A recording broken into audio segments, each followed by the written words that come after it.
estou aqui com a palestrante dessa tarde, a doutora, professora e doutora Melissa Graciosa, vai falar de planos diretores de drenagem urbana. Assim como o público que está nesse auditório, nós temos pessoas linkadas em casa pelo mostracom.com.br. Fala um pouquinho para a gente do que vai ser discutido aqui hoje. Na palestra de hoje, a gente vai apresentar sistemas de controle de enchentes, controle de inundações em áreas urbanas. Então, desde a fase de planejamento, quando a gente ainda vai implantar um novo loteamento, ou expandir a área urbana de uma determinada cidade numa região, como fazer isso de maneira a garantir a correta alocação das águas urbanas para não vir a ter problema de enchentes.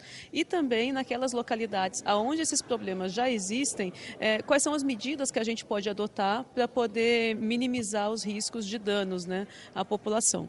Então, já avisando também o público de universidade, a gente trouxe exemplos bem práticos, não vamos ficar assim só nos aspectos técnicos, mas trazer alguns exemplos das principais regiões metropolitanas do país que a gente está trabalhando, como São Paulo e Rio de Janeiro, com vídeos ilustrativos de quais são os principais problemas e quais são as soluções apontadas para essas localidades. Na sua opinião, uma amostra como essa, até na visão dos alunos, realmente é muito importante ter mais mostras como essa na cidade? É importantíssimo, porque é uma reunião, é uma oportunidade que os alunos têm de ver diversas áreas diferentes daquela área que eles estão estudando, vários aspectos da engenharia civil e também ambiental, e para as pessoas que já atuam nessas áreas, uma oportunidade de se reciclar, de conhecer um pouco das áreas correlatas e também se reciclar. É muito interessante. Desejamos a você uma ótima palestra, tá? Muito obrigado. Mostracom Enutec Triângulo 2013.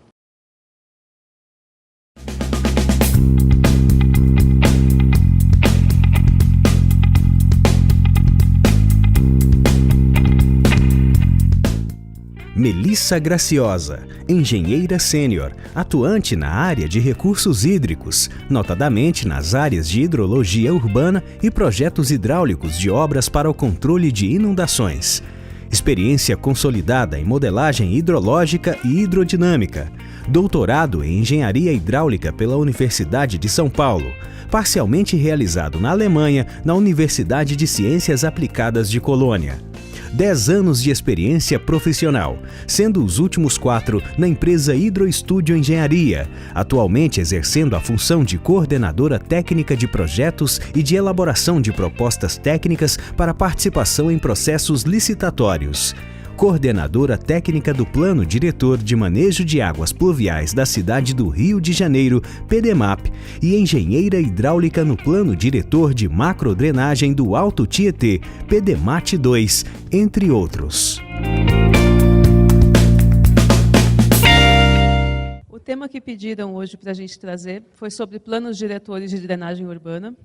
Então, a gente trouxe aqui alguns exemplos de como tratar a questão das águas em ambiente urbano, naquelas situações em que a cidade já cresceu, já foi urbanizada, ocupando ali as áreas de várzea, as áreas dos rios, e que a gente já passou a ter problema de enchente. Como que a gente faz dentro das técnicas que a gente tem aí hoje em engenharia civil, engenharia construtiva, em drenagem urbana e engenharia ambiental, para controlar esse problema que se criou aí de urbanização nas nossas grandes cidades. Então, essa apresentação... eu que vou passar? Eu passo, né? Melhor. Como que faz o laser? Tá bom, obrigada. Então, essa apresentação está estruturada assim, de forma a apresentar rapidamente os principais conceitos, diretrizes aí na área de drenagem urbana e já partir para 2 exemplos práticos, que são as regiões metropolitanas do Rio e de São Paulo. O nome do Dr. Aloysio está aí porque a maior parte desses slides é dele, A gente trabalha juntos aí na Hidroestúdio, na área de planejamento de drenagem urbana e também projetos de obras de controle de enchente. Não passou. Passou. Então, vamos lá. Então, a apresentação está estruturada assim, falar muito rapidamente das diretrizes, dos conceitos e partir para exemplos da região metropolitana de São Paulo, da cidade do Rio de Janeiro e alguns vídeos ilustrativos aí dos sistemas de controle de enchente que foram propostos para algumas bacias dessas 2 regiões.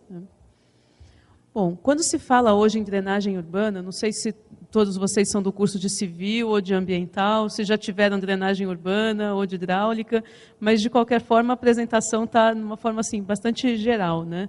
Então, a gente fala em controle de drenagem urbana, controle das águas em ambiente urbano. Ela tem, apesar de que hoje no Brasil a gente está muito restrito ao controle de enchente, mas na verdade a drenagem urbana ela tem outros objetivos, né, que vão além de somente se promover o controle de enchente.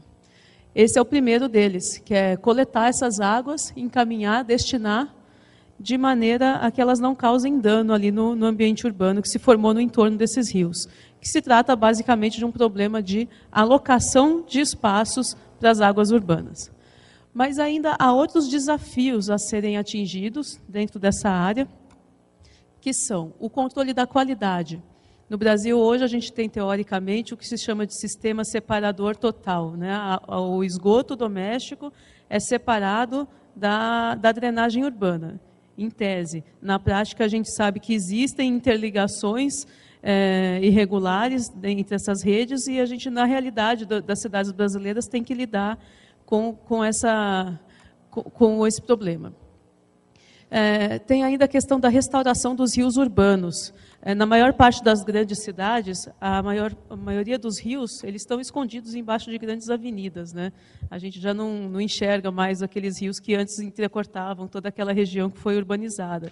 Eles estão em galerias, muitas vezes tem avenida passando em cima do rio.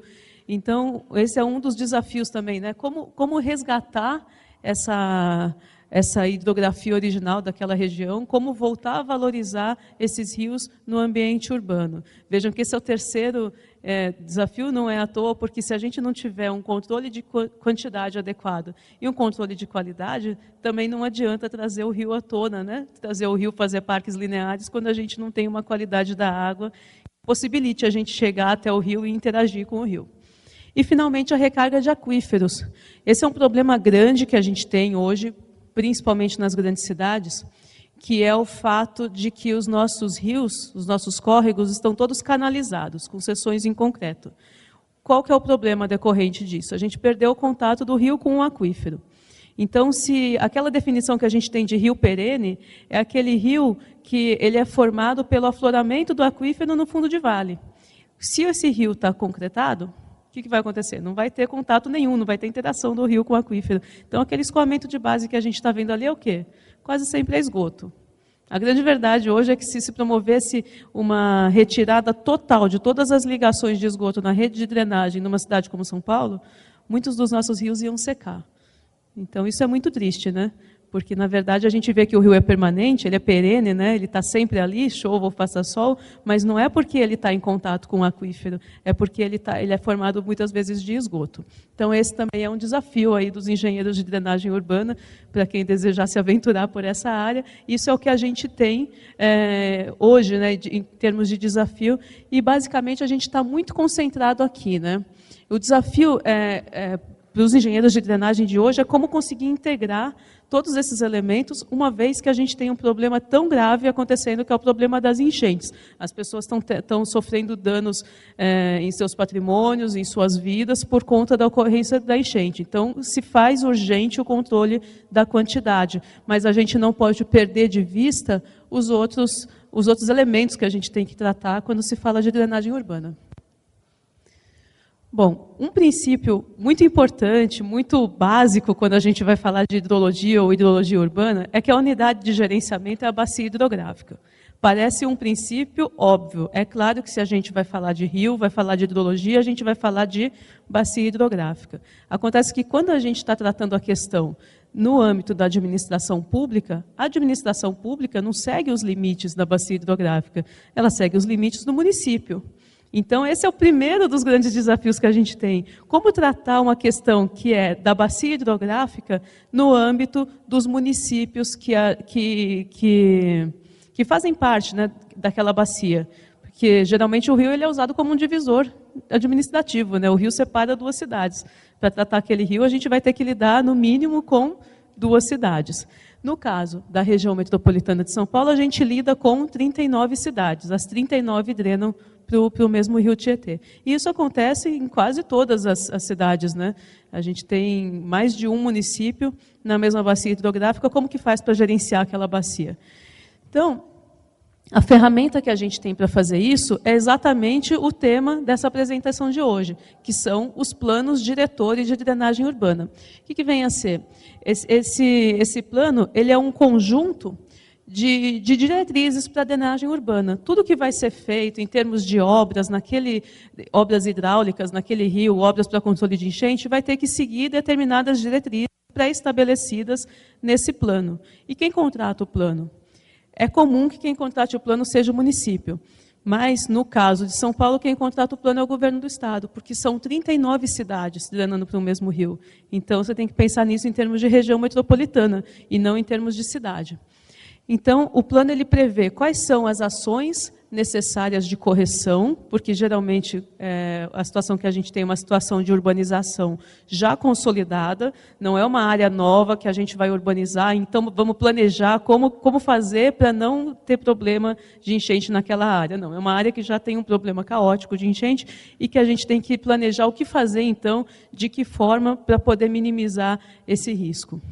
E buscar medidas de controle sempre multiobjetivo. Isso também é importante porque a gente, numa área urbana, lida com todo tipo de interferência, né? Não é só o pessoal da drenagem urbana que está procurando atuar ali naquela mesma região, mas também o pessoal que trabalha com mobilidade urbana, com a construção civil. Então, são os aspectos ambientais. São muitas áreas interligadas dentro de uma mesma região que a gente precisa atuar em conjunto. Daí a necessidade de um planejamento, daí a necessidade de se pensar num plano diretor de drenagem urbana. Vamos lá. Em termos de controle de quantidade, que é hoje o foco, né? Como é que volta? Aqui. O principal foco atualmente é a questão do controle da quantidade, parar de ter enchente naquele lugar. Quais são os princípios, quais são as ferramentas que a gente deve aplicar? O primeiro deles, que a gente pensa, quando pensa em termos de bacia hidrográfica, é em não transferir problemas para jusante. Por quê? Porque a gente já transferiu muito problema, a gente está vendo que deu errado, então hoje a gente tem que pensar em como reverter isso. O que a gente chama de transferir problema para jusante?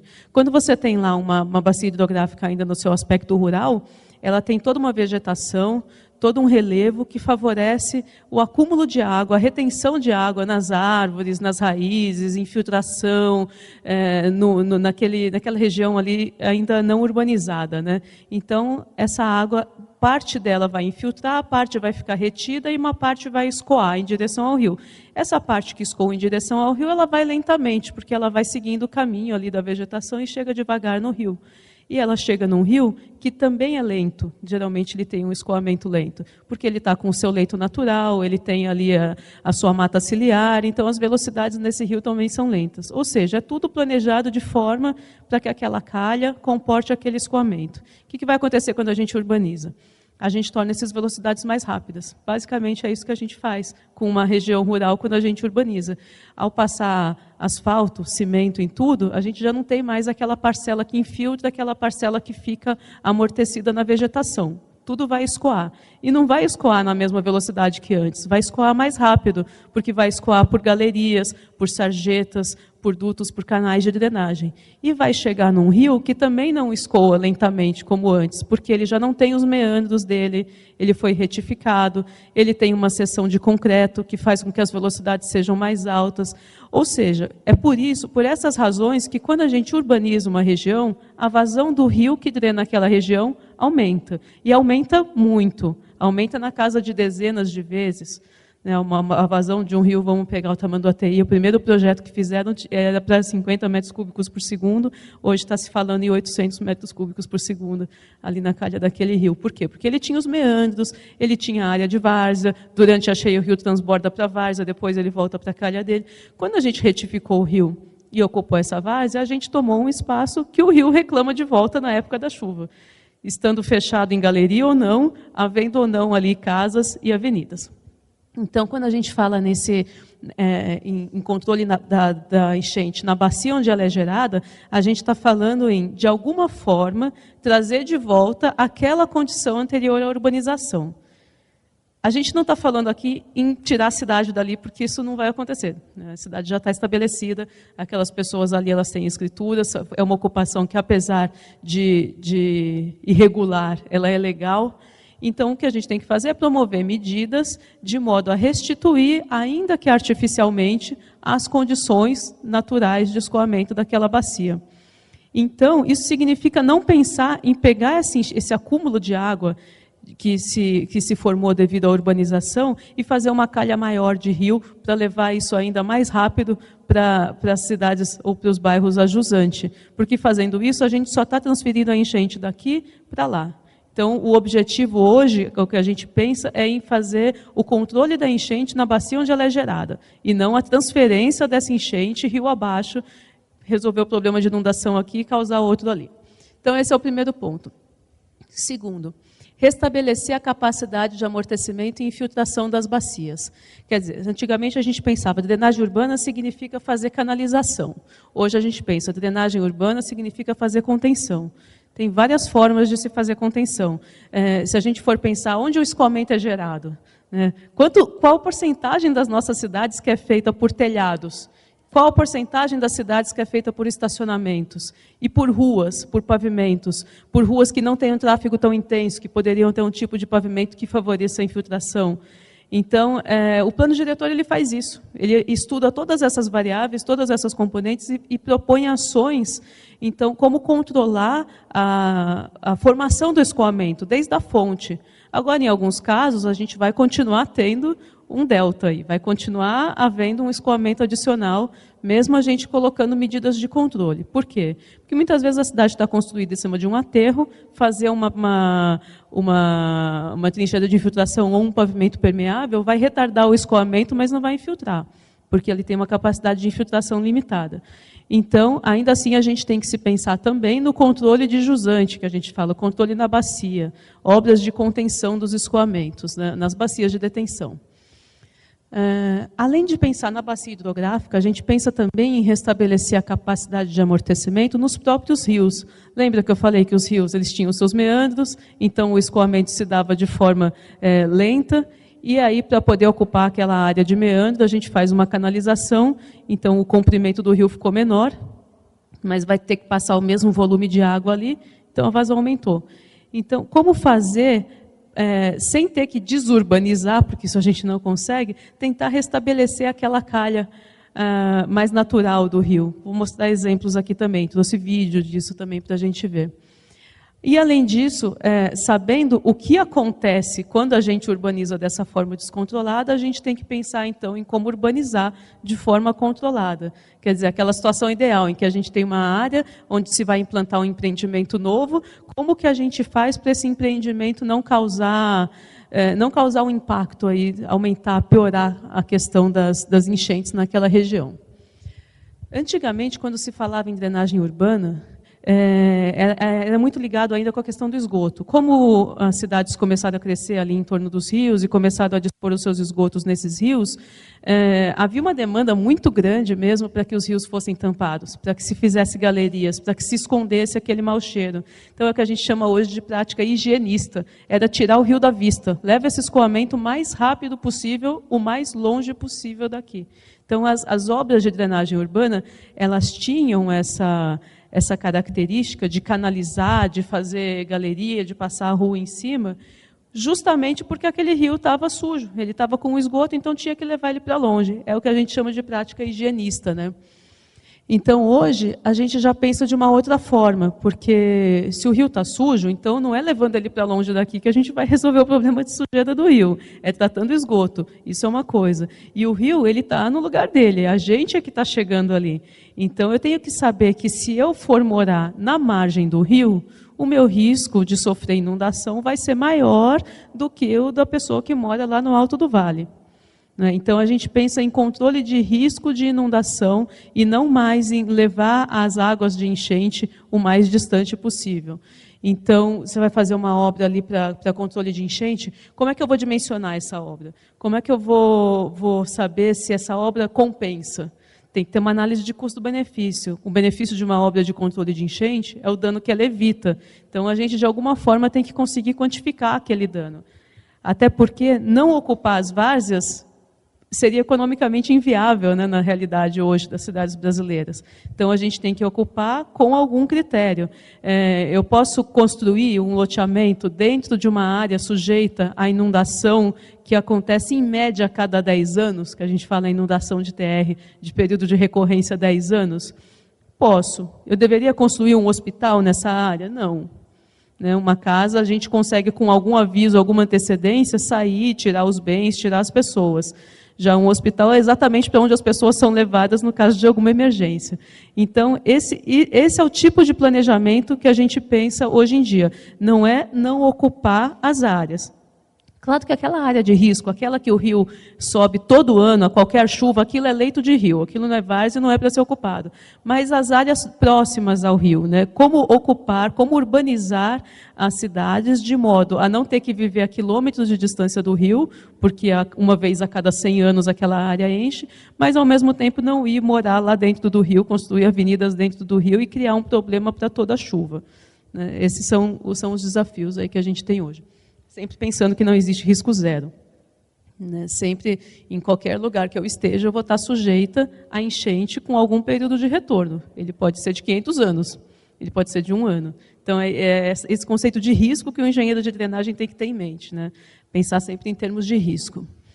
Então, aqui eu trouxe uma figura ilustrativa de controle de quantidade, em que a gente tem um sistema de drenagem convencional, né, em que a água cai ali no telhado da casa, e aí ela escoa para uma galeria, dessa galeria ela vai para um coletor, para um tubo de drenagem, e aí a gente tem um pico de hidrograma, né, a vazão que chega finalmente ao rio, bastante elevada. E aí um sistema em que a gente pensa na contenção, na fonte, né, onde o escoamento é gerado, então a gente pode se trabalhar ali com algum tipo de reservação dessa água que cai no telhado, posso reaproveitar essa água ou não. Depois, aquele excedente ele pode seguir para uma trincheira de infiltração, que vai infiltrar uma parte, vai escoar somente o excedente. Esse excedente ele pode escoar para uma bacia de detenção ajusante, né, um reservatório de contenção, e aí só aquela chuva excedente mesmo é que vai chegar nos rios. Então a gente tem todo aquele pico do hidrograma amortecido, e a gente consegue trabalhar com o chamado impacto hidrológico zero, né? Que é quando você constrói um empreendimento, mas aquele empreendimento não aumenta a vazão do rio para onde ele está drenando. Então é isso que a gente procura fazer hoje em dia. Então, exemplos, né, de como fazer isso. Trincheira de infiltração, telhado verde. O que é telhado verde? Você faz uma horta mesmo, um jardim lá em cima do telhado. Pensa aí numa área de um grande shopping center, né? A área em planta que esse shopping tem, que ele ocupa, ela não precisa ser impermeável. Você pode ter um telhado lá em cima que promova a reutilização da água da chuva, né? Então, aqui a gente tem um exemplo já de um tipo de controle que não é na fonte, mas na bacia. Como que funciona isso? Você tem um hidrograma anterior à construção daquela obra, e aí você tem uma determinada restrição, você quer, não, aqui está chegando uma vazão X, mas a minha capacidade do rio aí a jusante só permite 1/3 dessa vazão. Então, a diferença entre uma e outra é o volume de reservação que a gente tem que ter. É assim que a gente calcula o volume de reservação de obra de controle de enchente, OBA. Licença, gente.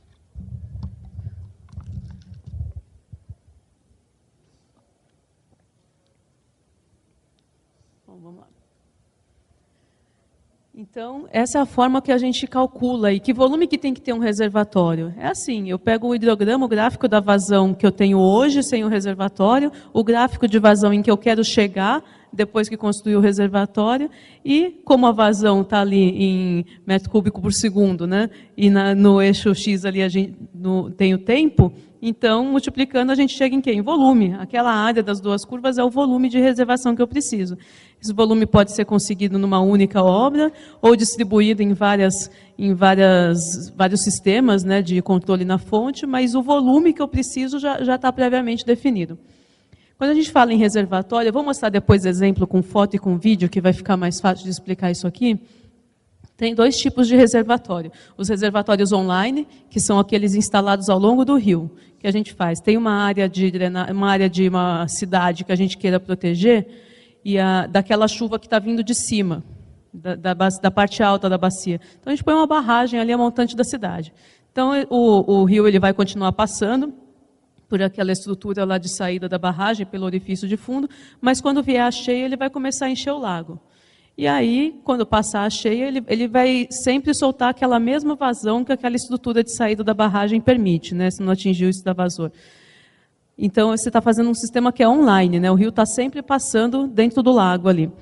E aí você tem uma outra situação, que é quando você precisa controlar a cheia da própria região da cidade. Não é a cheia da parte alta da bacia que está chegando na cidade causando a enchente, mas é a própria cheia da cidade, daquela área baixa, que aquele rio não comporta. Então, geralmente a gente não tem área nesses locais para fazer uma barragem, para colocar um lago ali, né, para fazer um reservatório online. É quando a gente faz o chamado reservatório offline, que eu vou depois explicar em vídeo, que é mais fácil. Você pega uma área lateral ao rio. Então, o rio ele segue o curso dele normal. A partir de uma determinada cota, ele começa a extravasar para um reservatório. Ao invés de transbordar para a área da cidade, ali ele transborda para um reservatório. Esse reservatório é um poço profundo, muitas vezes instalado ali do lado, numa praça, alguma área pública, tamponado. E quando o rio volta a ter capacidade para veicular aquela água, é que o reservatório vai bombear a água de volta para o rio. Esse sistema é sempre mais caro que o sistema online. É sempre de manutenção mais difícil também. Porém, muitas vezes, ele é o único sistema viável de se fazer quando a gente já não tem área. Então, esse aqui é um exemplo de um reservatório online, lá em Mauá. Então, você está vendo que o rio vem por aqui, ó, e segue. Atravessou aqui a rodovia. Então, ele está em duas células, né? E aqui a gente pode promover, assim, fazer dessa região de inundação, né, do reservatório, áreas de lazer, tal. Mas a gente depende muito da qualidade de água, da água para poder implantar isso aqui, porque dependendo da cheia, ela traz um lodo, às vezes contaminado, e às vezes não dá para aproveitar aquela área para outra coisa, assim, na época da seca, né? Esse é um exemplo. E aí esse aqui é um exemplo já lá na Aricanduva de um reservatório offline. O rio está passando aqui, ó. A partir de um determinado nível, o rio começa a verter para o reservatório e depois ele vai, essa água é devolvida para o rio por meio de bombeamento. Então, essa solução aí de reservatório offline, ela é aplicada muitas vezes aí no caso de escassez de áreas públicas, né? Então, a gente tem escassez de áreas para a implantação de reservatório. Aí a gente tem que procurar áreas laterais aí aos rios. Aqui tem um outro exemplo de reservatório tamponado, que é lá do Pacaembu. Então, imagina as pessoas aqui dessa região, da região oeste ali da cidade de São Paulo, quando perderam a Praça Charles Miller, né, quando ela ficou desse jeito. Talvez eles não imaginassem que a praça iria voltar depois. A feirinha voltou, está tudo igual, mas lá embaixo tem um reservatório de 80 mil metros cúbicos que fez com que a Avenida Pacaembu se valorizasse muito, porque era uma região que quem viveu ali na década de 80 tal, sabe que ela virava um rio. As pessoas, tem vídeo aí no YouTube, quem quiser procurar, uma pessoa se amarrando no poste para não ser levado pela enxurrada, mais de 1 metro de lâmina d'água na avenida. Então, esse tipo de enchente nunca mais aconteceu lá, por causa desse reservatório que foi implantado, desse reservatório montante aí. Outra situação que a gente tem que é muito comum, gente, é a ocupação de áreas baixas, né? A gente tende a ocupar o meandro do rio. Isso aqui aconteceu lá no caso do Jardim Romano. Quem acompanhou as notícias aí em 2009, 2010, viu que essa região ficou alagada em torno de 3 semanas a 1 mês. A água não voltava para o rio. Por quê? Porque todo o Jardim Romano ele está numa cota abaixo aqui do Rio Tietê.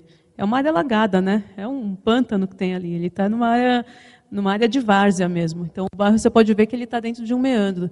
Aí, o que acontece? O rio encheu, ocupou aqui as ruas do bairro e não voltava. Enquanto não passou a cheia do Tietê, ele é um rio aluvial. Enquanto não passou, a água não voltou para o rio.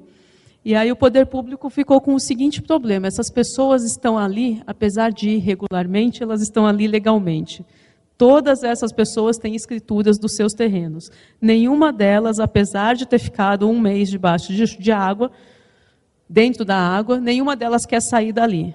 E o poder público tem que dar conta disso, tem que resolver esse problema. Num caso como esse, a obra vai ficando mais cara, viu? Quanto mais grave o problema, mais cara vai ficando a obra.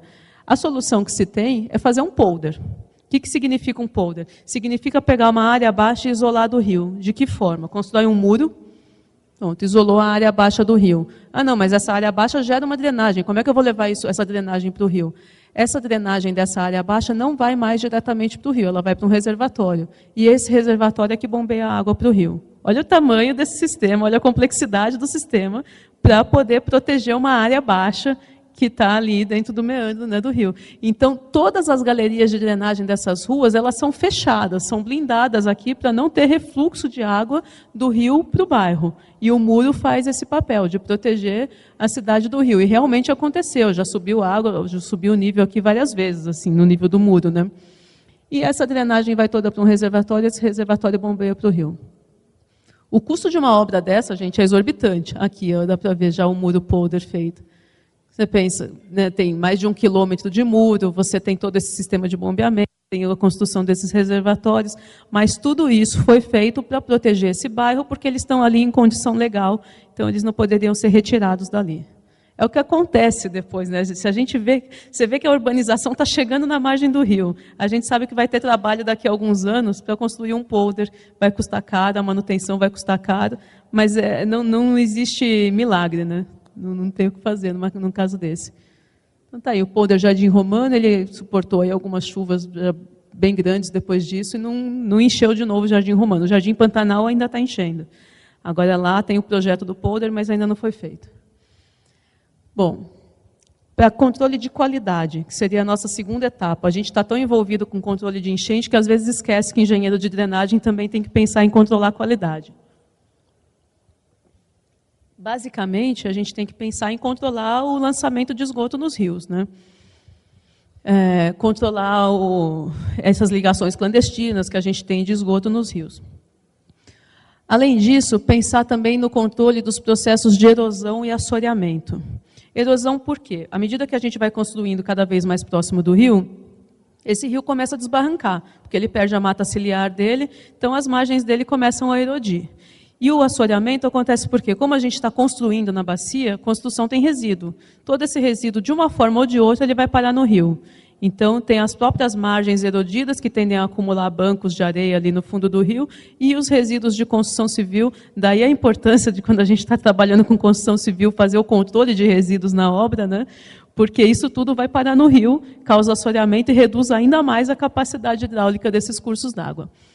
E não só os resíduos de construção, mas existe também um outro tipo de resíduo que vai parar nos rios e também gera assoreamento, que é a poluição difusa, né?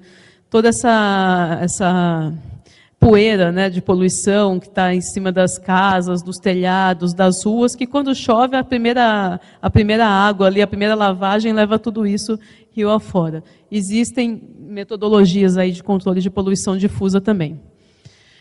Para se promover a melhoria da qualidade, a gente pensa em bacias de retenção, de infiltração, pensa em filtros de areia, em wetlands naturais, ou seja, você promover filtros, né, para o escoamento passar por ali antes de chegar até o rio. Então, tem diversas tecnologias aí que se pode pensar para controle da qualidade de rios urbanos. Aí a gente tem alguns exemplos. Esse exemplo aqui eu quis trazer, porque isso aqui é o que lá em São Paulo a gente chama reservatório de piscinão, né? Isso aqui é o piscinão do Bananal. E isso aqui é o volume de garrafa PET que chegou no piscinão do Bananal em uma única chuva no dia que tiraram essa foto aqui. Aí a questão, o piscinão é bom ou é mau, né? Ele é bom ou é mau porque ele junta lixo? É mau, a gente está juntando lixo numa região, a população ali da cidade não gosta, né? Então é mau, né? Bom, mas se você pensar que é muito mais fácil tirar esse lixo de um único ponto do que tirar de toda a rede de drenagem a jusante, então ele é bom. Então a questão é o que é mau? É a presença do lixo no rio. O fato dele ficar acumulado num único ponto é uma consequência de que tem lixo no rio. E uma vez que esteja lá, é mais fácil remover de um único ponto do que não vai ser removido do rio inteiro. Aqui eles fazem a manutenção, né? Igual o Pacaembu também. A cada chuva entra o pessoal lá para fazer a limpeza. A parte mais cara desse tipo de obra é a manutenção. Aqui é um exemplo de wetland. Bom, restauração de rios urbanos. Tenho o prazer de trabalhar com uma equipe de urbanistas muito bons mesmo. O pessoal está planejando o parque linear. Sempre que a gente consegue associar as obras de drenagem com obra de parque linear, ganha todo mundo, ganha aquela população local, porque para de ter enchente, porque ganha uma área verde.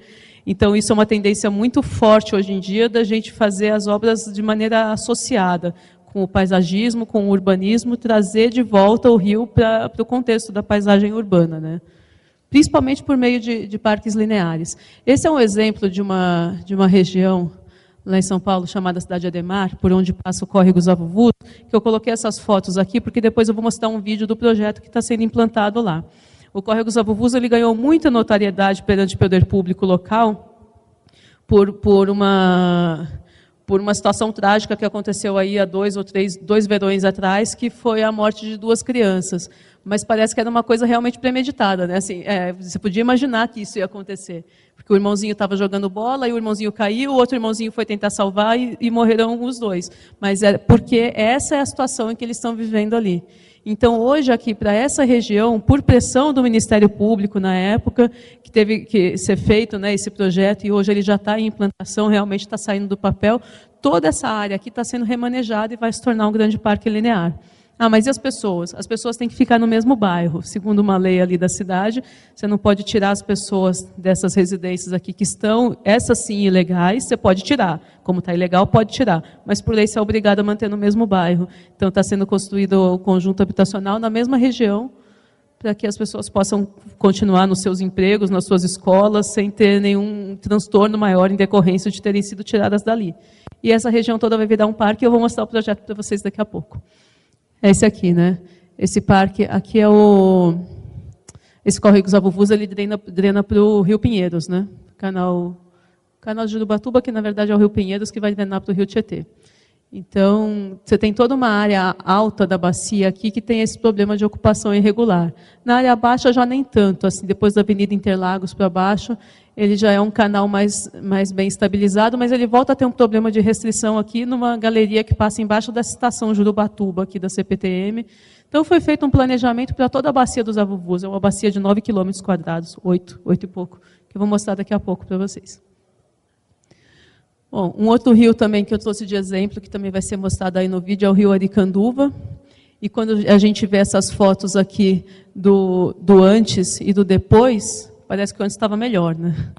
Mas a verdade é que esse antes aqui, ele estava já com problemas graves de erosão e de assoreamento, justamente por conta da retirada dessa massa ciliar e urbanização da bacia.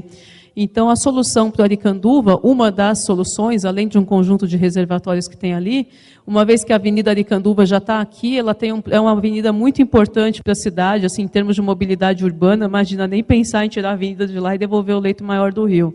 Vamos fazer alguma coisa, mas tem que ser mantida a avenida naquele local. Então, foi feita ali uma calha lenta, com sistemas de soleira. Lembra que eu tinha falado dos meandros? O rio tinha meandros, né? Ele andava devagar. Quando retificou, ele passou a correr rápido. Então, a gente implantou ali um sistema de soleiras justamente para ir amortecendo o rio na própria calha dele.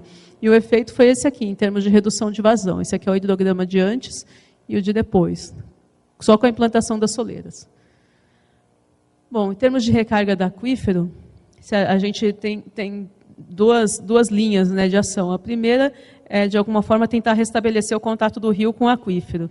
E isso só trabalhando com calhas que não são totalmente impermeáveis, né? A gente tem que trabalhar com algum material que possibilite o contato do rio com o aquífero.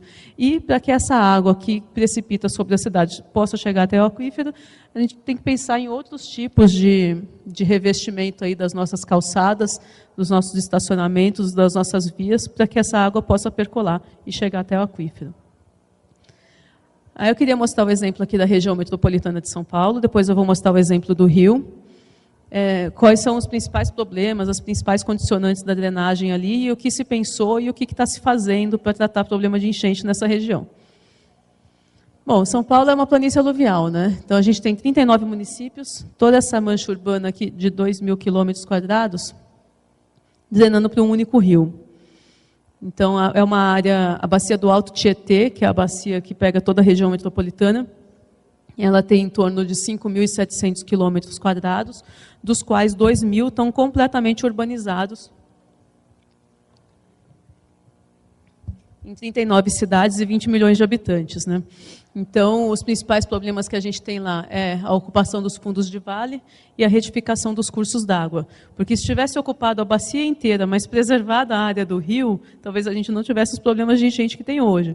Mas a gente ocupou a bacia inteira, aumentou o volume de água que chega nesse rio e diminuiu a seção dele, retificando e construindo avenidas de fundos de vale. Muitas vezes essas avenidas nem são marginais ao rio, elas estão em cima do rio tamponado. Onde eu moro hoje, o bairro chama Bela Vista, porque já houve uma Bela Vista ali, né? Você enxergava a vista do Vale do Anhangabaú, do Córrego Saracura, que passa ali... Não, ali é o próprio Anhangabaú, né, que passa embaixo da 9 de julho. Hoje a gente vê um emaranhado de prédio, uma avenida em cima. Não tem, o rio está ali, né, debaixo das avenidas lá, mas já não tem mais nenhuma integração com a paisagem urbana. E toda vez que chove, a gente sabe que eles fecham o túnel do Anhangabaú, porque o rio toma de volta o lugar que é dele, aquela várzea toda, né? Então, esse seria o principal problema que a gente tem hoje nessa região. Se pensar em termos de evolução de mancha urbana, ela se deu de maneira muito rápida. Em um século de urbanização da bacia contribuinte, a gente chegou nesse cenário que tem hoje. Esse aqui é um exemplo da chegada do rio Tamanduateí ali no Tietê. Olha aqui o Tietê com os seus meandros, né? E hoje como é que ele está? É uma foto aérea do mesmo local, né? Exemplificando nessa questão. Então, quem desenvolveu esse estudo, o plano diretor de macrodrenagem da bacia do Alto Tietê, foi o governo do Estado, por meio do Departamento de Águas e Energia Elétrica, porque não dava para pensar em uma única cidade fazer um plano. As cidades até têm os seus planos municipais de drenagem, mas todos eles seguem as diretrizes que foram previamente estabelecidas pelo PDMAT.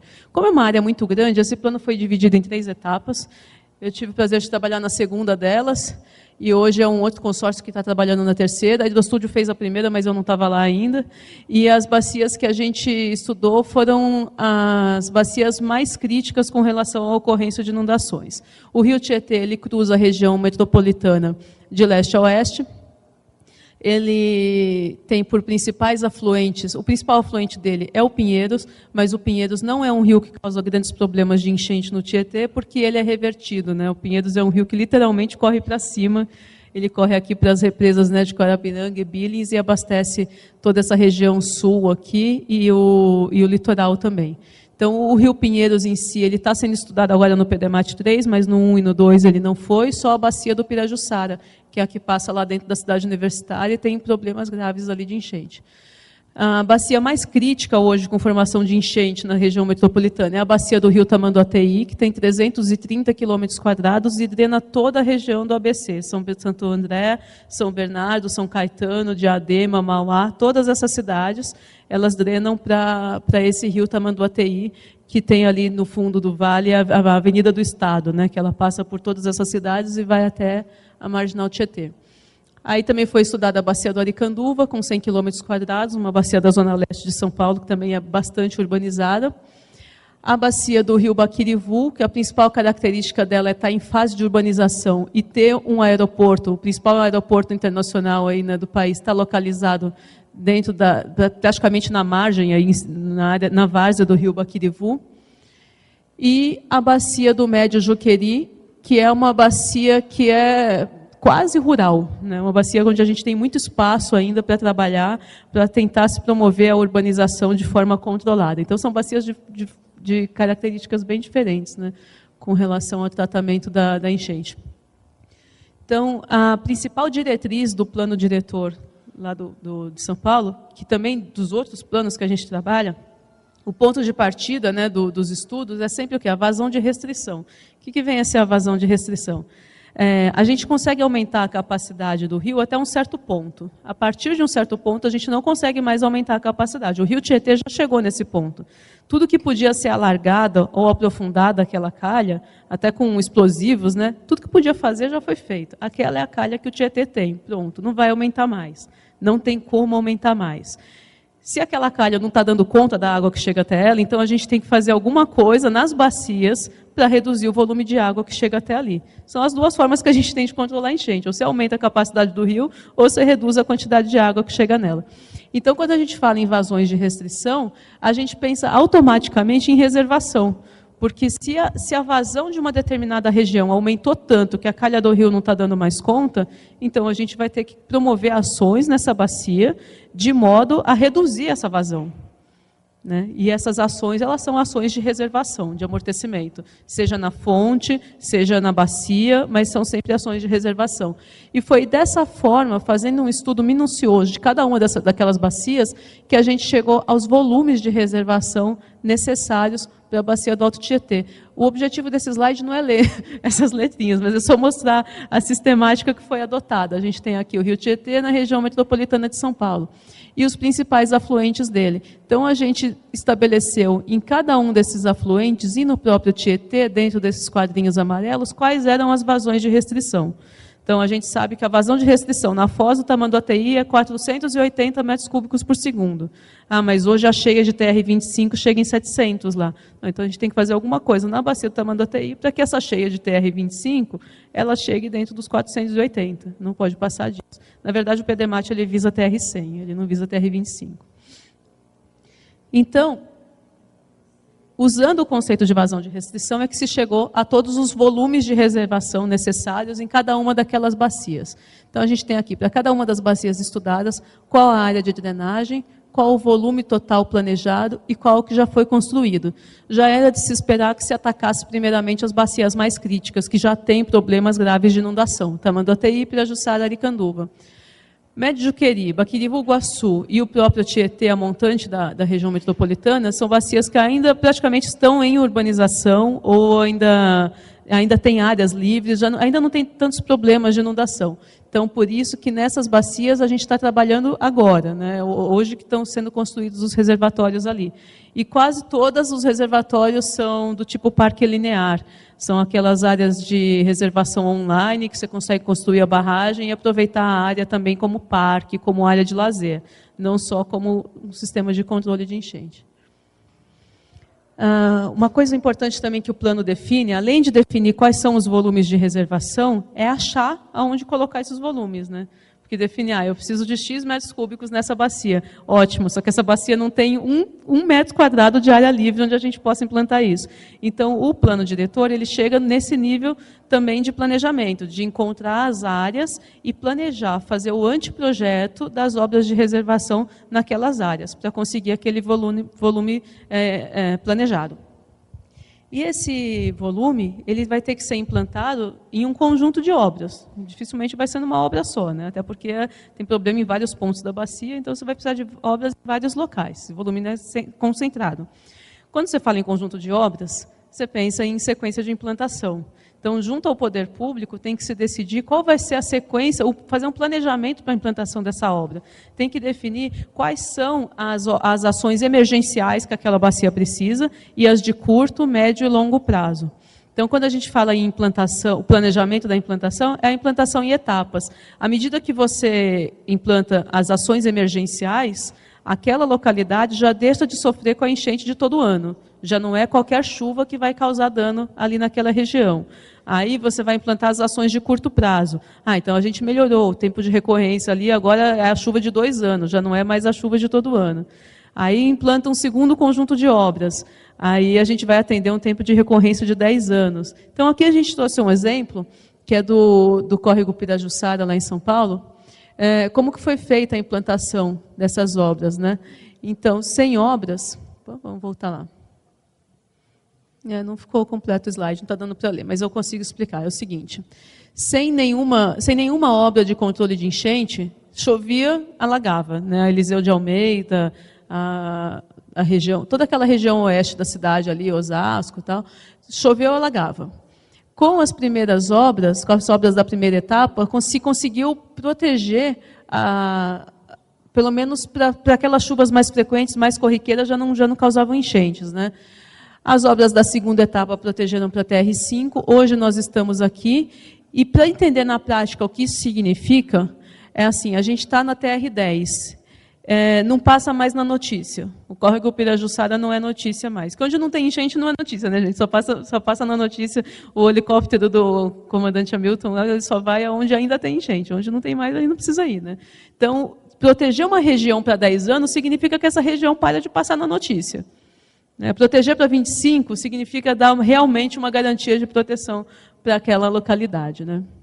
Que é a próxima etapa que está se visando agora com as próximas obras. Isso, gente, o PDMAT começou em 98, né?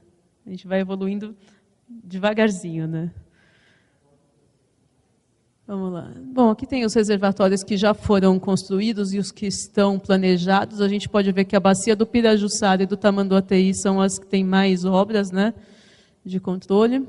E aqui já tem todo o conjunto de obras previstas para a região metropolitana, inclusive o Parque Linear do Tietê e os parques lineares aí em cada uma das subbacias. Eu trouxe algumas fotos de algumas obras, exemplos de reservatórios online e offline. Mas eu queria passar logo mesmo para os vídeos, viu? Outras fotos de obras aqui, como que fica, né, um reservatório depois de pronto. Aqui é o exemplo do córrego Aricanduva, do rio Aricanduva, né? Que é um rio que também tem bastante problema de enchente, mas já está bem menos do que foi aí há uma década atrás, que a bacia do Aricanduva sempre ficava assim a qualquer chuva. E esse foi um rio que, além dos reservatórios, né, na bacia, se trabalhou com esse sistema de calha lenta, que se implantou essas soleiras ao longo da calha do rio para ir brecando o escoamento, né, para ir segurando, retendo na própria calha do rio. E aí o próximo exemplo que eu trago é da cidade do Rio de Janeiro, que também é um plano diretor que a gente está desenvolvendo, nesse eu estou trabalhando diretamente, que é o plano de manejo de águas pluviais da cidade do Rio.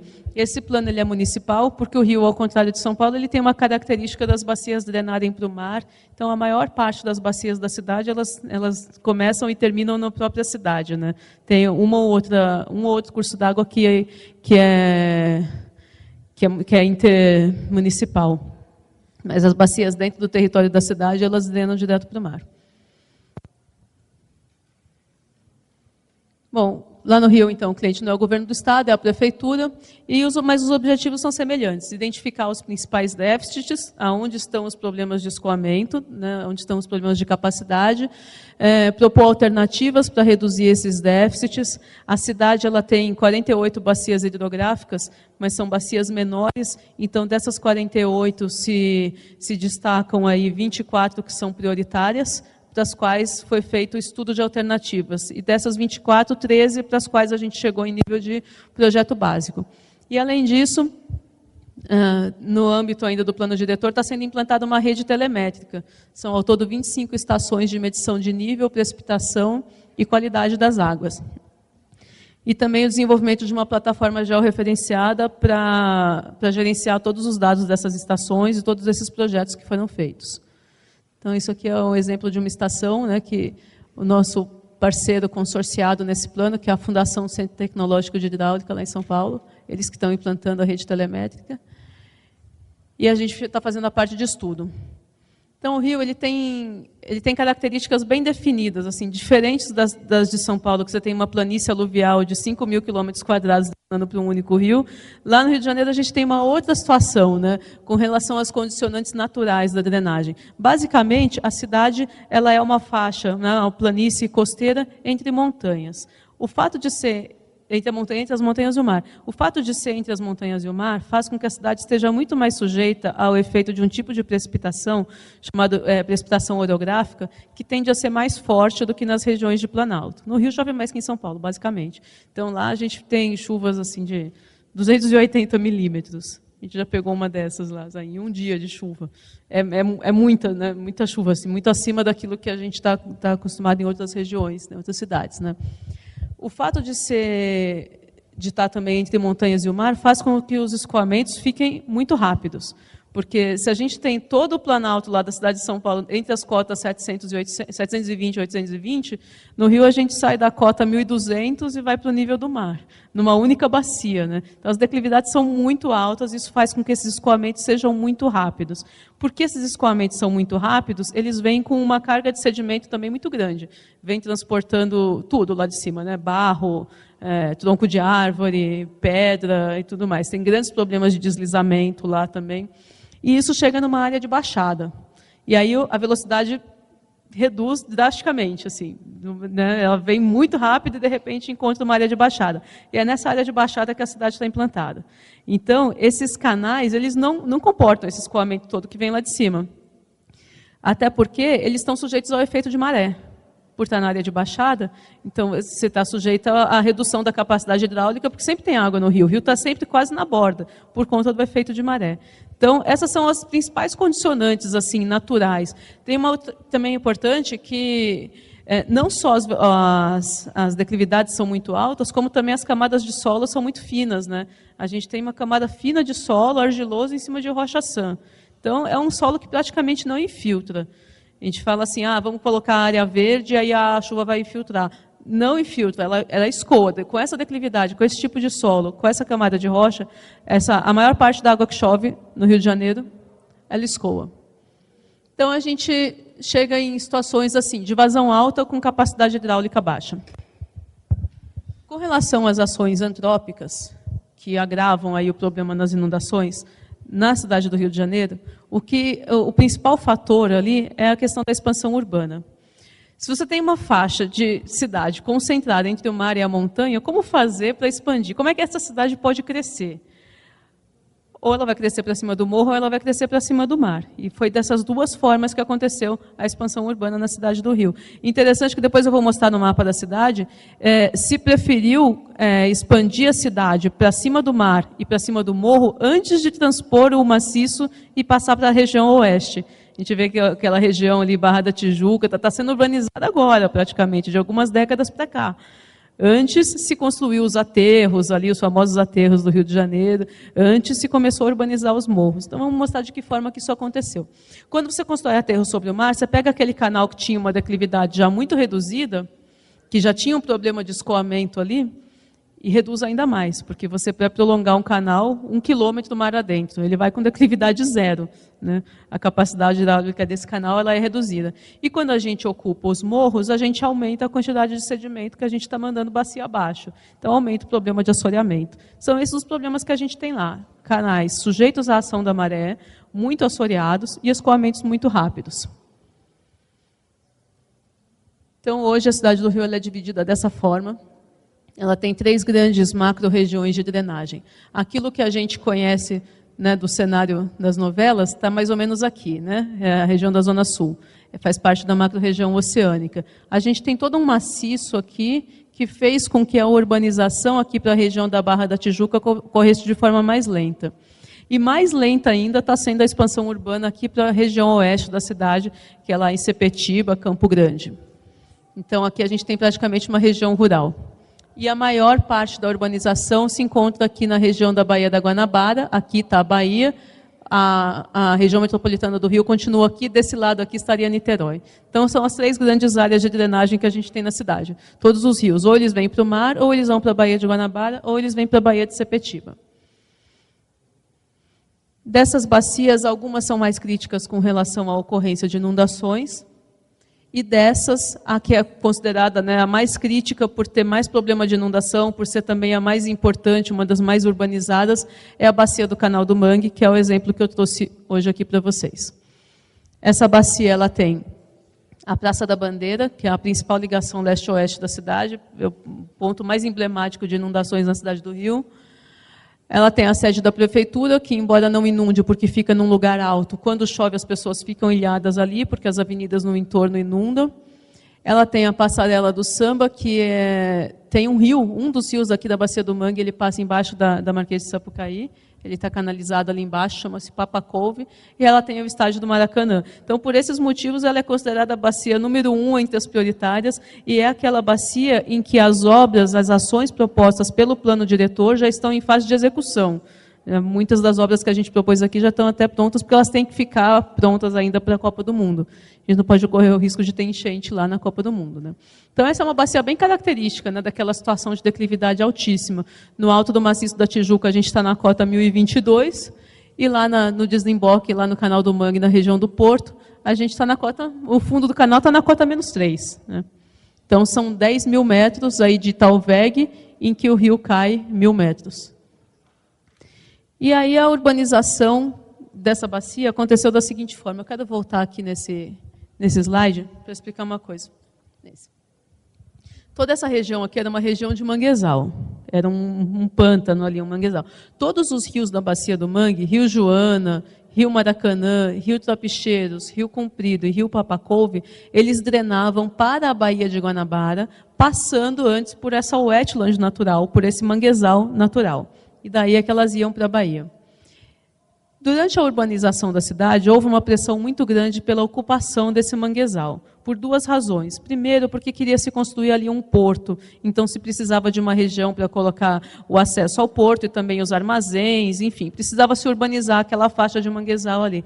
E segundo, que como aquelas águas elas traziam esgoto, essa região de manguezal era um foco de doença para a cidade. Então existia uma pressão grande para que aquele mangue fosse drenado num canal para resolver um problema na época de saúde pública. Então essa obra de construir o canal, drenar o mangue e fazer o canal do mangue, foi uma obra considerada uma grande evolução para a época, porque ela resolveu esse problema aí de saúde pública.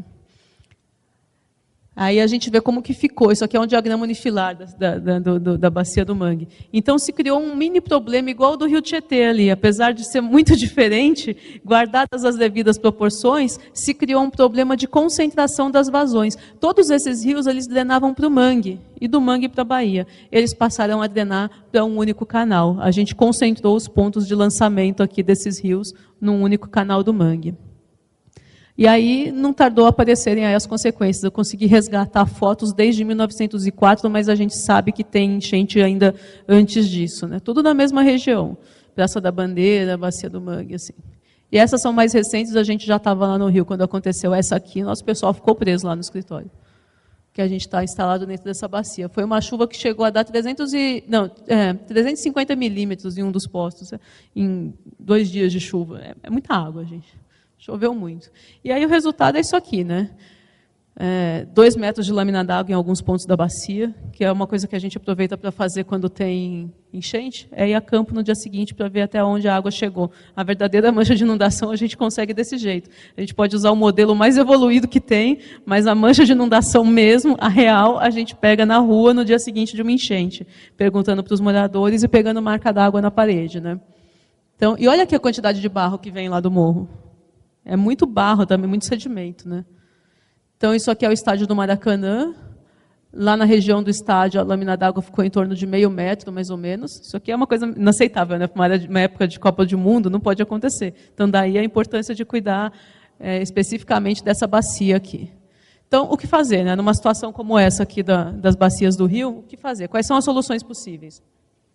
Elas têm basicamente 2 tipos. Primeiro são aqueles reservatórios que a gente chama de pé de morro, porque o hidrograma de cheia que vem dessas encostas aí muito altas, que o pessoal chama de flash flood, né, aquela cheia rápida, é uma enxurrada que acontece de uma vez. Esse hidrograma ele tem uma característica de ele ter um pico de vazão muito alto e o volume baixo. Né, dá aquele pico e logo ele desce. Então, esse é o tipo de cheia que você controla com reservação, não com aumento de capacidade. Porque para você fazer uma calha para atender o pico, essa calha deveria ser muito grande. Agora, se você faz uma calha para atender a média e um reservatório para atender o pico de volume, você otimiza, né, o teu sistema.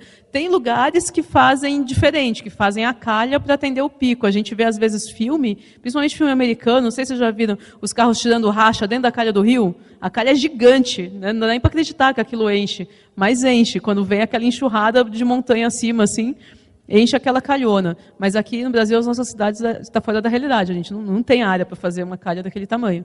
Então, a gente pensa em fazer a chamada reservação de pé de morro. Esse tipo de reservatório ele tem uma função adicional ainda, que é de controle de qualidade. Porque, como eu falei anteriormente, a água que vem do morro ela desce cheia de barro, né? Barro, tronco de árvore, pedra.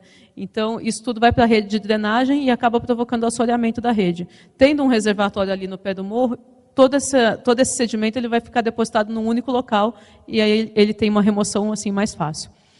Além dos reservatórios de pés de morro, tem também os reservatórios de cotas intermediárias, porque a própria área de baixada também forma as suas cheias, né? Como foram ocupadas as várzeas dos canais, então ainda ficam remanescentes ali de cheia da própria área de baixada, e aí a gente pensa em reservação local, né, nesses pontos.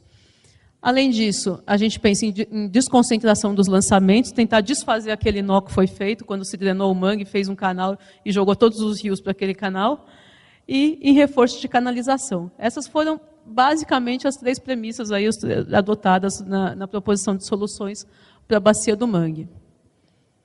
Então, dentro aí do escopo do plano, a gente fez uma coleta de dados, identificou as áreas de inundação. Essas manchas aqui a gente fez tanto por simulação quanto por entrevista, né, com os moradores. Cadastro da rede, porque é muito difícil você conseguir saber exatamente qual é a seção desses rios quando você tem esse tipo de situação. Aqui, cadê o rio? Eu estou olhando de Montante para Jusante o rio Maracanã. De repente ele para de existir, né? Você tem uma adutora passando aqui no meio do rio, você tem umas casas dentro do rio, e o esgoto indo direto para o rio, e ele para de existir. Então, como é que faz para cadastrar? Como é que eu faço para rodar um modelo hidráulico desse rio? Para rodar um modelo hidráulico eu preciso de declividade, preciso de end money, preciso da seção. Para isso eu preciso ir a campo fazer cadastro. Então, é um trabalho que demorou 4 anos de maneira justificada mesmo, porque não é fácil fazer os levantamentos necessários. A parte de dados é a parte mais difícil. Bom, com esses dados em mãos, a gente colocou tudo isso dentro do modelo hidrológico e depois de um modelo hidráulico para obter linhas d'água e manchas de inundação. E aí, com esses dados em mãos, com esse diagnóstico em mãos, a gente consegue fazer um estudo de alternativas. Então, depois de inúmeras alternativas, a gente chegou ali num conjunto de obras que eu não quero apresentar em tabela, eu quero apresentar num vídeo. Obras de controle de enchente ali para a bacia do Canal do Mangue, que a gente conseguiu baixar os hidrogramas, que é o existente é o azul e o de projeto é o vermelho, e a linha verde é a capacidade de cada um desses canais, né? Que tem alguns exemplos, mas a gente fez isso em centenas de pontos. Assim. Baixar o hidrograma para a capacidade da rede naquele ponto. Basicamente, as obras de controle de enchente da bacia do Canal do Mangue, elas tiveram o seguinte foco, desfazer esse nó aqui. Porque se primeiro foi feito o Canal do Mangue e jogado todos os rios para dentro dele, isso foi agravado quando se construiu a linha férrea, que aí se pegou o rio Joana, que desaguava aqui no Canal do Mangue, e trouxe ele para desaguar no Maracanã. E é bem aqui mesmo é que está o estádio, né, do Maracanã, Praça da Bandeira e tal. Então, a gente pensou primeiro na desconcentração das vazões, restituindo o rio Joana para a Baía de Guanabara. É uma obra linear de 3 quilômetros de extensão, que eu vou passar no vídeo agora. E, além disso, tem alguns reservatórios de pés de morro e outros de cota intermediária. Então, eu vou pedir para o Daniel. Daniel, como? Cláudio, desculpa. Cláudio, passar o vídeo do Canal do Mangue primeiro. E aí, depois do vídeo do Mangue, tem uns da região metropolitana de São Paulo. Eu trouxe 2 exemplos. Trouxe do Córrego Aricanduva e trouxe dos Avuvus, para mostrar diferentes soluções, assim, em casos diferentes, né, de problemas. Pode passar, Cláudio.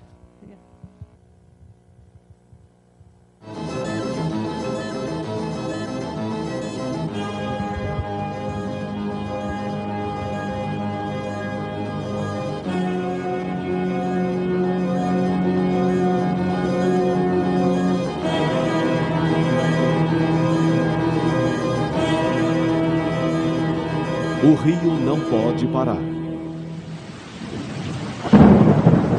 Chuva não pode mais ser problema.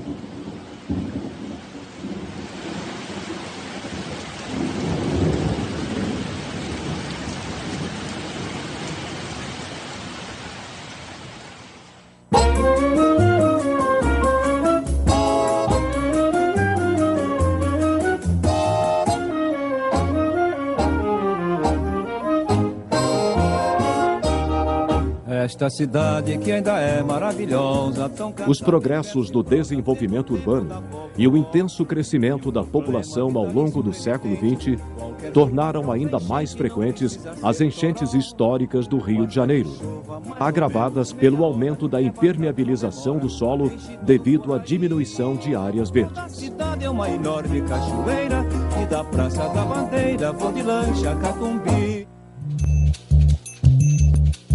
Somado a isso, a topografia da nossa cidade, naturalmente, faz com que a água da chuva que cai no alto das montanhas ganhe aceleração e chegue muito rapidamente às regiões mais baixas, sobrecarregando as redes de drenagem e, portanto, impossibilitando seu escoamento em tempo hábil para evitar as enchentes. A chuva pode até trazer surpresas, mas novas tecnologias podem ajudar as grandes cidades na gestão de suas águas pluviais.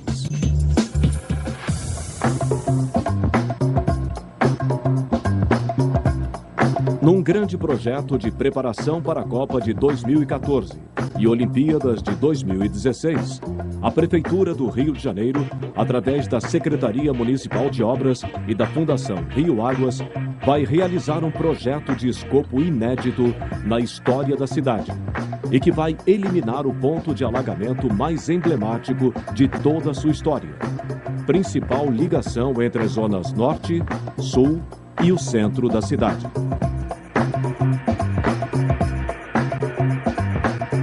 As áreas prioritárias hoje são todos os rios e subbacias que compõem a bacia do Canal do Mangue: o Rio Joana, o Rio Maracanã, o Rio Trapicheiros, o Rio Comprido e o Rio Papacouve, além do próprio Canal do Mangue até o seu deságue na Baía de Guanabara.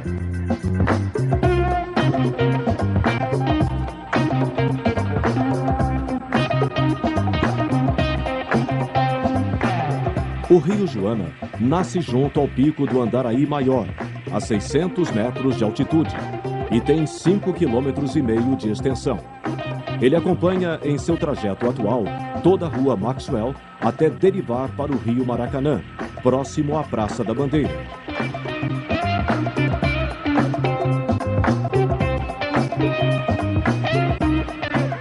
O Rio Joana é fator fundamental para a solução dos históricos alagamentos de toda essa área.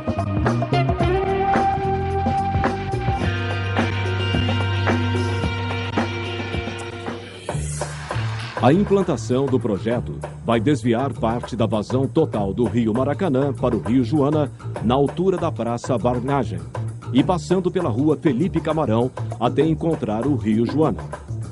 Com isso, será necessário a implantação de galeria de reforço do Rio Joana, aumentando a sua seção em galeria fechada sob a Rua Professor Manuel de Abreu, chegando até a praça entre o Maracanã e a UERJ. Deste ponto em diante, haverá a travessia sob a linha férrea, desviando o rio de seu traçado atual e fazendo-o prosseguir através de um longo túnel que será perfurado sob os morros de São Cristóvão e da Rua Fonseca Teles.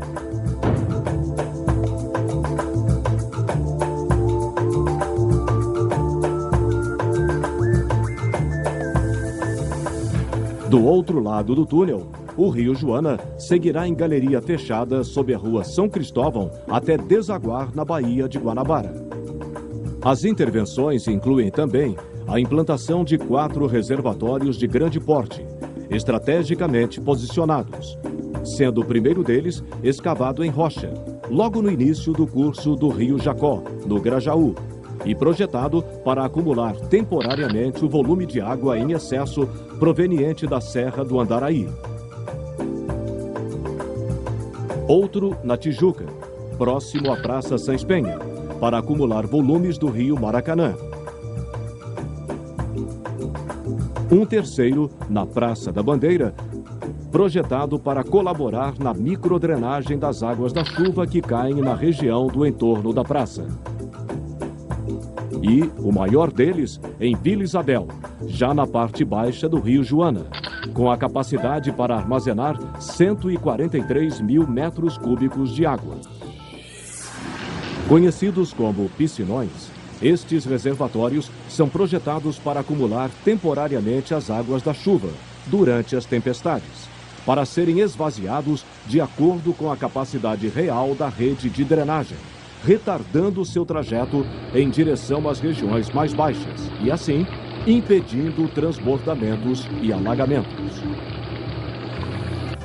Além do Plano Diretor de Manejo de Águas Pluviais da cidade do Rio de Janeiro, que está sendo desenvolvido, o município conta com o monitoramento dos rios e cursos d'água por medições de precipitação, níveis de água e parâmetros de qualidade de água, que alimenta de informações o sistema de monitoramento do Centro de Operações Rio.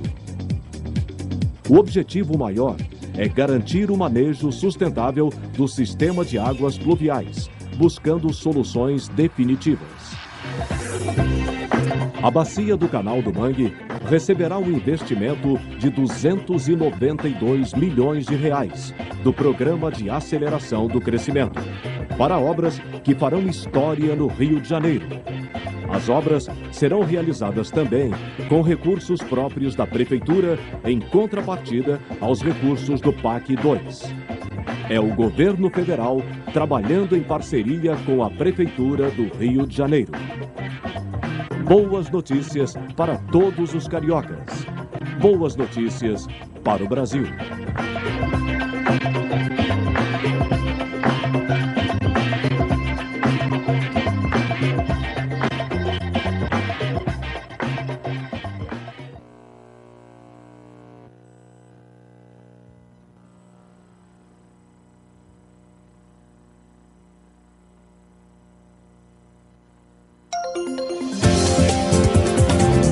A bacia do rio Aricanduva é a maior bacia paulistana e está localizada na zona leste do município.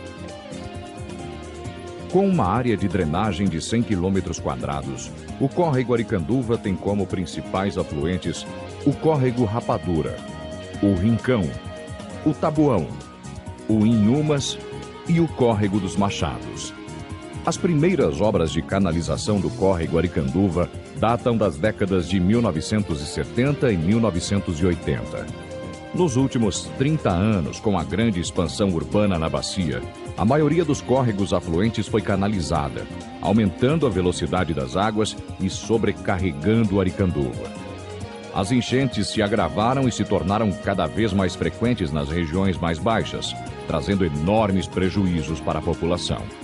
Desde a década de 1990, a Prefeitura investe na readequação da macrodrenagem da bacia, visando reduzir a frequência das inundações através da construção de reservatórios, alteamento de pontes e ampliação do canal do Aricanduva. Na ampliação do canal, foram instaladas soleiras no fundo e adotado um leito maior, visando o armazenamento do excesso das águas provenientes das chuvas mais severas. Diversas áreas baixas ao longo do Vale do Aricanduva, entre a Avenida Itaquera e a Rua Júlio Colasso, foram protegidas por sistema de polder, com o objetivo de evitar o alagamento causado pelo refluxo das águas do córrego. Em algumas situações, as chuvas no alto da bacia provocavam o aumento do volume do córrego e o alagamento destas áreas. Para o funcionamento deste sistema, a drenagem das áreas altas são ligadas diretamente ao córrego, enquanto a drenagem das áreas baixas são isoladas e ligadas aos reservatórios subterrâneos. Os reservatórios são dotados de válvulas de retenção, que evitam o refluxo das águas do córrego, e o deságue ocorre somente quando o nível do canal está abaixo da tubulação de saída dos reservatórios. Atualmente, o sistema de macrodrenagem da bacia do Aricanduva já protege precipitações de até 60 milímetros em 2 horas. As obras previstas na fase complementar visam aumentar o nível de proteção do sistema de controle de enchentes da bacia, para suportar chuvas de até 80 milímetros em 2 horas de duração. Com a implantação das obras, todo o sistema de contenção de enchentes da bacia funcionará de maneira integrada. O projeto prevê o alteamento de 2 pontes, eliminando os estrangulamentos do córrego Aricanduva sob a Rua Manilha e na Avenida Itaquera. As áreas baixas, a jusante da Avenida Itaquera, receberão 4 novos reservatórios subterrâneos para atender o sistema de polder. Para a complementação do sistema de reservação da bacia, está prevista a implantação de 2 novos reservatórios. O reservatório junto ao córrego Tabuão, com capacidade de 120 mil metros cúbicos,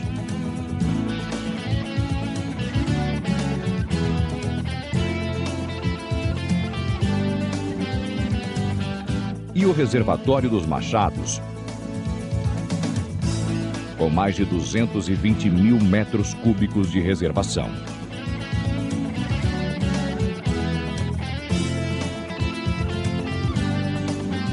Ao lado do reservatório, será executado o recapeamento e o prolongamento da Avenida Arquiteto Vila Nova Artigas, totalizando 4 mil metros de extensão.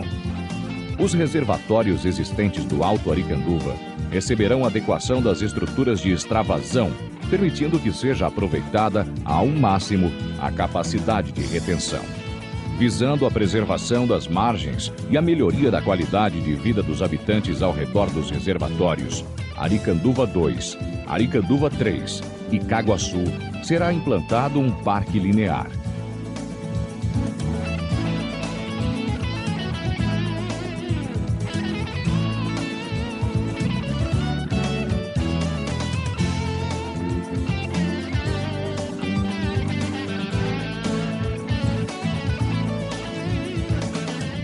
O projeto do parque prevê a instalação de diversos equipamentos esportivos, de lazer e mobilidade, como quadras poliesportivas, pista de skate, de caminhada e ciclovia.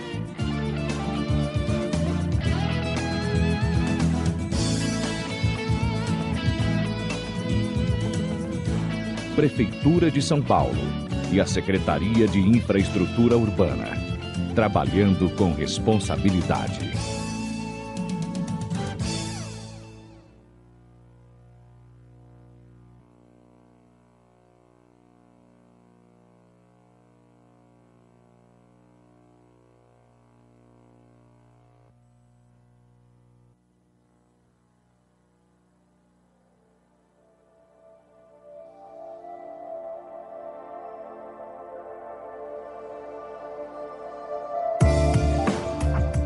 Projeto de controle de enchentes da bacia do córrego Zavuvus.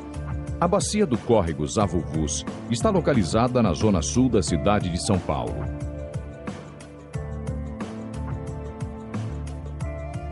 E possui uma área de drenagem de quase 9 quilômetros quadrados.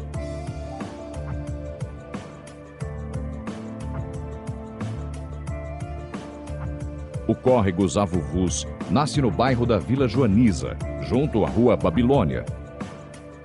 Corre paralelo à Avenida Yervan Kissejakian.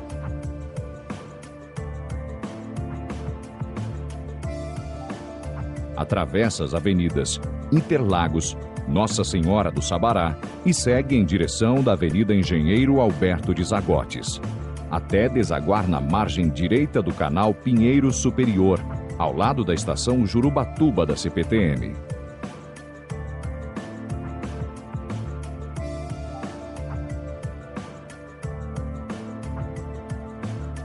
A bacia possui um sistema de macrodrenagem que foi se tornando insuficiente devido à expansão urbana da região. Há registros de alagamentos frequentes ao longo de todo o córrego, causados principalmente pela ocupação inadequada da bacia. Atualmente, a região apresenta 2 tipos de ocupação urbana, que nortearam as diretrizes e o desenvolvimento do projeto de controle de enchentes na bacia.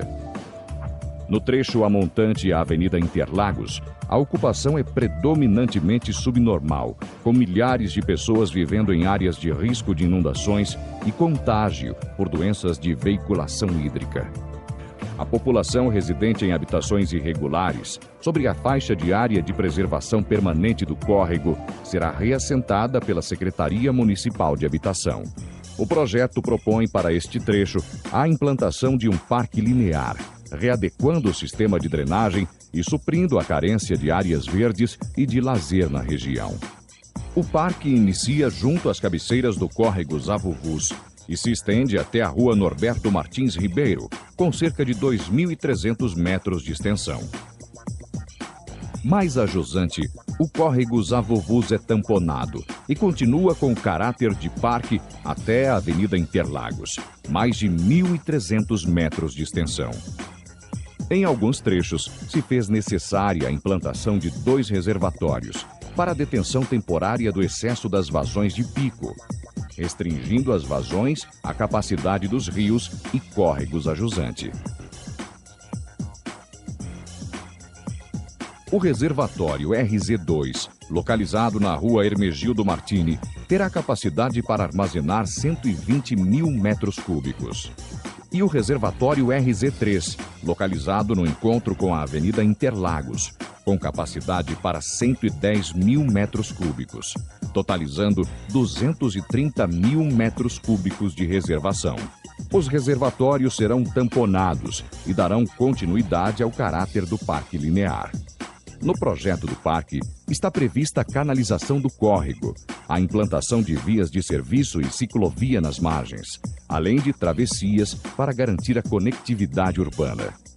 Toda a área do parque receberá a recomposição vegetal, iluminação e ecopontos para o disciplinamento da coleta e deposição do lixo.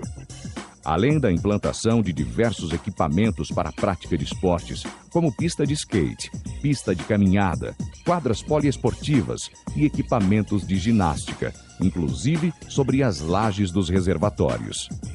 No total, o parque terá uma extensão de 3.600 metros e abrangerá uma área de 195 mil metros quadrados. A jusante da Avenida Interlagos será implantada uma galeria adicional para o aumento da capacidade de vazão até o Canal do Pinheiros. No trecho junto à foz, será executado túnel em método não destrutivo, evitando-se assim a interrupção do sistema viário e da ferrovia. É a Prefeitura de São Paulo, controlando as enchentes e investindo na qualidade de vida dos cidadãos.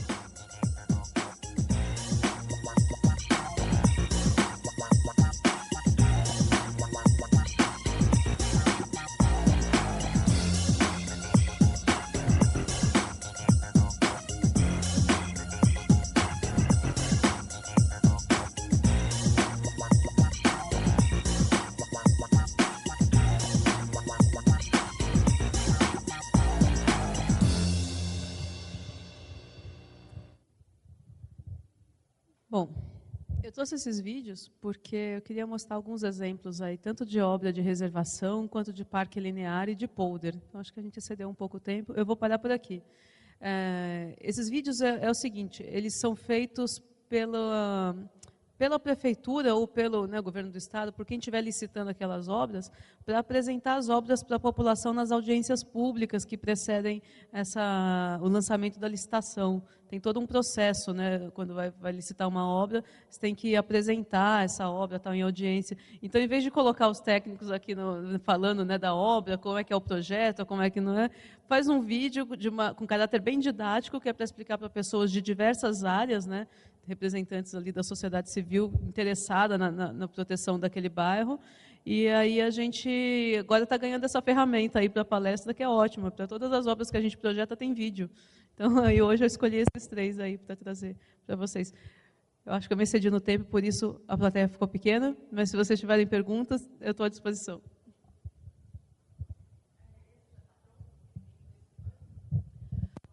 O de São Paulo, o do Aricanduva, ele está sendo feito em etapas, os reservatórios estão prontos, agora está saindo a licitação para o parque, as soleiras também, a calha está pronta, o Vuvuz ele está em licitação agora, e as do Canal do Mangue estão em execução. Até o que eu tenho aí na sequência são algumas fotos dessas obras. Um pedaço da marginal.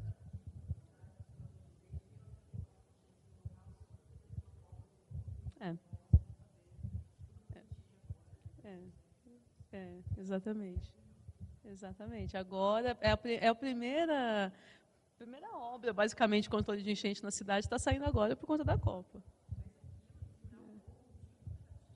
Então, essa pergunta é ótima. É verdade. É o seguinte, tinha alternativa sim. O problema é que aquelas avenidas todas, o trânsito do Rio ele é tão caótico quanto, ou talvez em alguns pontos, pior que o de São Paulo. É muito difícil conseguir interromper tráfego para fazer obra lá. Então, se optou pela solução em túnel e não pela solução em canal, para poder devolver o Joana para a Baía da Guanabara. E uma vez se optando pela solução em túnel, fazer embaixo do morro é melhor, que você tem um recobrimento maior, dá mais estabilidade. Mas, sem dúvida, seria mais fácil fazer uma obra em canal e em galeria, passando pelas avenidas, só que tinha esse problema grave aí do viário. A gente não conseguia emplacar uma obra dessas. A prefeitura mesmo não ia conseguir fazer. Porque o que a gente vê dentro das prefeituras, dentro do poder público, assim, é uma dificuldade imensa de lidar com as interferências, entendeu? Então, o pessoal da empresa de saneamento básico vai fazer uma obra, provoca interferência nas empresas de transportes, de gás, de energia elétrica, de drenagem, e conseguir conciliar isso tudo é a dificuldade real que existe assim, de implantar a obra. Porque a dificuldade hoje, eu não vou dizer que ela seja técnica, são obras complicadas, difíceis, mas a gente tem a tecnologia assim, para fazer. O difícil mesmo é viabilizar. né, nesse contexto aí de tanta interferência junta, assim.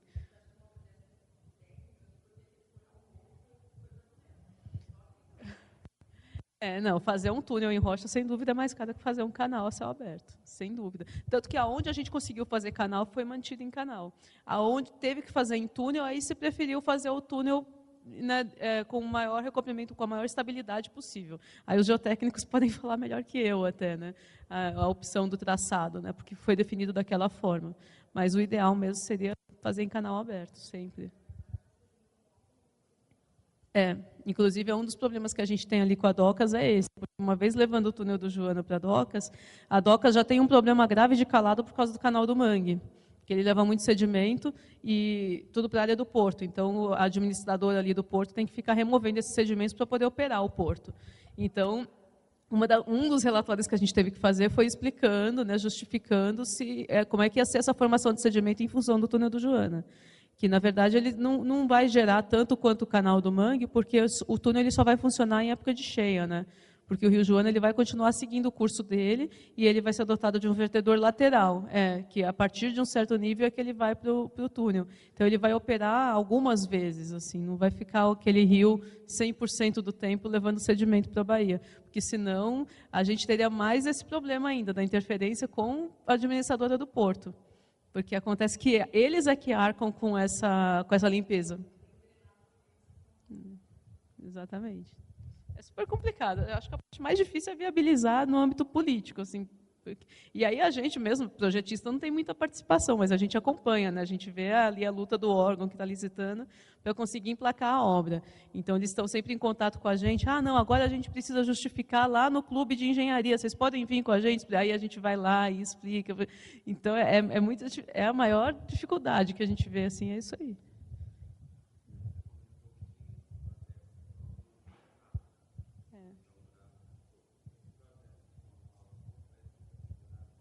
Nossa. Primeiro que ele está em constante revisão, né? No primeiro PDMAT foram propostos 140 reservatórios. O segundo PDMAT, ele veio fazer a revisão e aí se descobriu que a maioria das áreas não estava mais disponível. Já virou condomínio, já virou avenida, sabe? A área de parque linear já foi invadido, então você tem que remanejar essas áreas, assim. Então, hoje a gente não consegue assim pensar na cidade inteira. Você tem que pensar bacia por bacia. Sabe?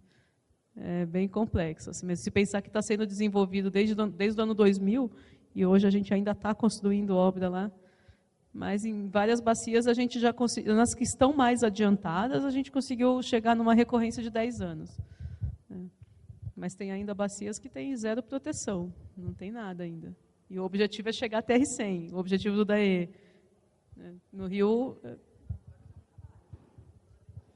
Toda vez que enche, eu converso com o pessoal da prefeitura, lá sempre pergunto, né, a manutenção desses reservatórios. Então, toda vez que enche, toda vez que ele é usado, né, toda vez que ele é acionado, tem que entrar e fazer a manutenção, fazer a limpeza. E a manutenção das bombas, porque outro problema que tem também é que ele fica o inverno inteiro seco, aí a bomba não é acionada nunca. Aí, quando vem a primeira chuva, muitas vezes a bomba não funciona. Então, o reservatório enche e não é bombeado. Aí vem a segunda chuva, o reservatório está cheio. Então, uma coisa também que eles estão fazendo agora é otimizar a operação com o sistema de comporta. Além da manutenção de toda a chuva, que tem que entrar lá com bobcat, limpar o reservatório e tal, os novos, os que estão saindo agora, eles vão sair todos em regime já de PPP, né, de participação pública-privada, que tanto vai fazer a construção desses reservatórios novos, quanto a manutenção dos antigos. E essa manutenção implica colocar sistema de comporta, porque a gente dimensiona o reservatório, por exemplo, esse vertedor aí lateral, né, para começar a entrar água no reservatório a partir de um certo nível. E a gente considera um TR25. Aí o que acontece quando vem a chuva de TR10? Não enche o reservatório, porque a estrutura é fixa. E aí você, às vezes, tem uma enchente e o reservatório não está cheio. Essa é a pior coisa que pode acontecer. Você ter uma obra que não foi aproveitada, entendeu? Teve a enchente ajustante e o reservatório nem chegou a encher. E aí a única forma de controlar isso é colocando comporta na entrada e na saída do reservatório e operando ele com base na previsão da chuva. Entendeu? Então tem que fazer um centro de controle mesmo e operar com base na previsão. Ou se tem. E como tem. Gente, tem muita demanda nessa área. E como tem. São.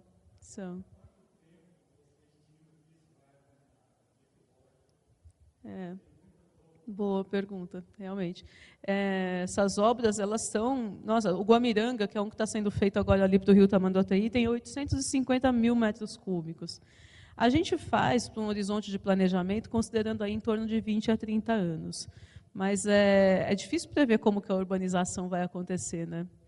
Nessas bacias que já estão urbanizadas, a gente imagina que não tem como piorar, porque a bacia já está completamente urbanizada, então a gente trabalha ali com o parâmetro máximo de geração de escoamento. Mas naquelas bacias onde está se urbanizando, a gente faz uma estimativa aí de crescimento populacional, tem algumas curvas que correlacionam crescimento populacional com impermeabilização das áreas, e a partir daí a gente faz essa estimativa, né? E pensa num horizonte de 20 anos, mas a gente sabe das limitações do método e pode ser surpreendido, sim. Pode ser que dentro de alguns anos essas obras fiquem obsoletas. A gente trabalha para que não. E a gente acredita que nas áreas onde a urbanização está consolidada, isso não deva acontecer desde que haja uma manutenção adequada, porque assim, já está no limite máximo do que pode ficar de ruim, assim, em termos de impermeabilização. Não tem como impermeabilizar mais, né?